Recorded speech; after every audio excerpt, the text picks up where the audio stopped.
ঠিক এতটা পরিমাণে মুচমুচে করে খুব সহজে ঘরে বসে তৈরি করে ফেলেছে দারুণ মজাদার পটেটো ফ্রাই। আসসালামু আলাইকুম এভরিওয়ান, সবাই কেমন আছেন? আশা করি সবাই খুব ভালো আছেন। আবারও চলে এলাম আপনাদের মাঝে নতুন একটি রেসিপি নিয়ে। আজকে তৈরি করেছি দারুণ মজাদার পটেটো ফ্রাই। বিকালের নাস্তায় বা ঝটপট কোনো রকম ঝামেলা ছাড়াই অল্প কিছু উপকরণে তৈরি করে ফেলতে পারবেন এই পটেটো ফ্রাইগুলো। ছোট বাচ্চা থেকে শুরু করে বড়দের জন্য সবাই কিন্তু বেশ পছন্দ করবে পটেটো ফ্রাইগুলো। তো বেশি কথা না বাড়িয়ে চলুন মূল রেসিপিটি দেখে নেই।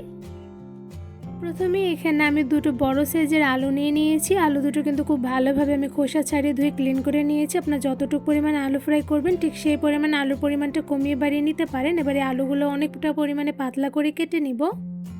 আলুগুলো একদম পাতলা করে কেটে নিয়েছি। এখানে দেখতেই পাচ্ছেন অনেকগুলো পিস হয়েছে। আর এই আলুগুলো কিন্তু ভীষণ পরিমাণে পাতলা করে কেটেছি। কতটুকু পরিমাণে পাতলা করে কেটেছি আসলে আপনারা দেখে বুঝতে পারছেন। আপনি কিন্তু কোনো ছুরি বা বটি দিয়ে খুব সহজেই কিন্তু এতটা পরিমাণে পাতলা করে কেটে নিতে পারবেন। এবার এই আলুর পিসগুলোর মধ্যে দিয়ে দিচ্ছি স্বাদ মতন লবণ। এখানে আমি হাফ চা চামচ পরিমাণ দিয়ে দিয়েছি। আর সাথে দিয়ে দিয়েছি ময়দা। এখানে আমি 3 চা চামচ পরিমাণ ময়দা দিয়ে দিচ্ছি। সাথে দিয়ে দিচ্ছি কর্নফ্লাওয়ার। এখানে আমি 2 চা চামচ পরিমাণ কর্নফ্লাওয়ার দিয়ে দিচ্ছি।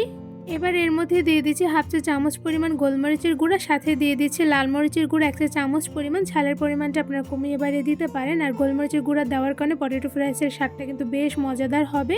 এবার আলুর সঙ্গে সবগুলো শুকনো উপকরণ খুব ভালোভাবে মেখে মিশিয়ে নিচ্ছি।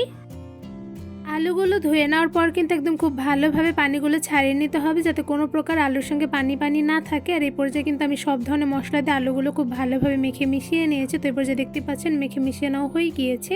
এবার এই আলুগুলো একটা সাইডে 5 মিনিটের মতন রেস্টে রেখে দেন সবগুলো আলু আমি গরম তেলের মধ্যে ভেজে নিব। একটি প্যানের মধ্যে দিয়ে দিচ্ছি রান্নার সয়াবিন তেল পরিমাণ অনুযায়ী। এবার তেলগুলো হালকা গরম করে এর মধ্যে একটা একটা করে সবগুলো মশলা দিয়ে মেখে রাখা আলুগুলো দিয়ে দিচ্ছি। গরম তেলের মধ্যে আলুগুলো দিয়ে দেওয়ার সময় চুলার আঁচটা কিন্তু একদম লোতে রেখে আলুগুলো দিয়ে দিতে হবে। তো এই পর্যায়ে গরম তেলের মধ্যে একটা একটা করে আলুগুলো দিয়ে দেওয়া হয়ে গিয়েছে। এবার চুলার আঁচ মিডিয়াম টু লোতে রেখে আলুগুলো আমি ফ্রাই করে নিব।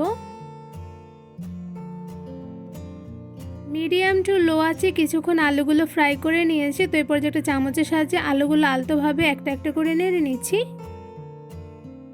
সবগুলো আলু একটা একটা করে উল্টে নেওয়া হয়ে গিয়েছে। এবার এই আলুগুলো আমি কিছুক্ষণ সময় নিয়ে ফ্রাই করে নিব।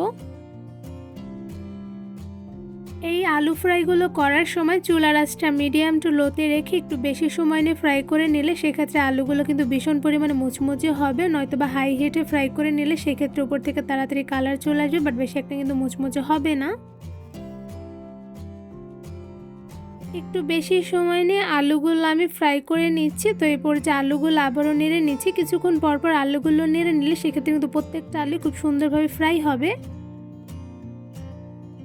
চুলার আঁচ মিডিয়াম টু লোতে রেখে একটু বেশি সময় নিয়ে আলুগুলো আমি উল্টে পাল্টে ভেজে নিয়েছি। তো এই পর্যায়ে দেখতে পাচ্ছেন আলুর দুই সাইডে কিন্তু খুব সুন্দর গোল্ডেন ব্রাউন কালার চলে এসেছে। আর এই পর্যায়ে কিন্তু আলুগুলো খুব ভালোভাবে ফ্রাই করে নেওয়া হয়ে গিয়েছে। এবার এই সবগুলো আলু ফ্রাই একটা ছাঁকনির সাহায্যে ছেঁকে তুলে নিচ্ছি। সবগুলো আলু গোল্ডেন ব্রাউন কালার করে ভেজে নেওয়ার পর দেখে কিন্তু বোঝা যাচ্ছে কতটা পরিমাণে মুচমুচে হয়েছে। এবার এই সবগুলো আলু ফ্রাই আমি একটি ঝুড়িতে তুলে নিচ্ছি।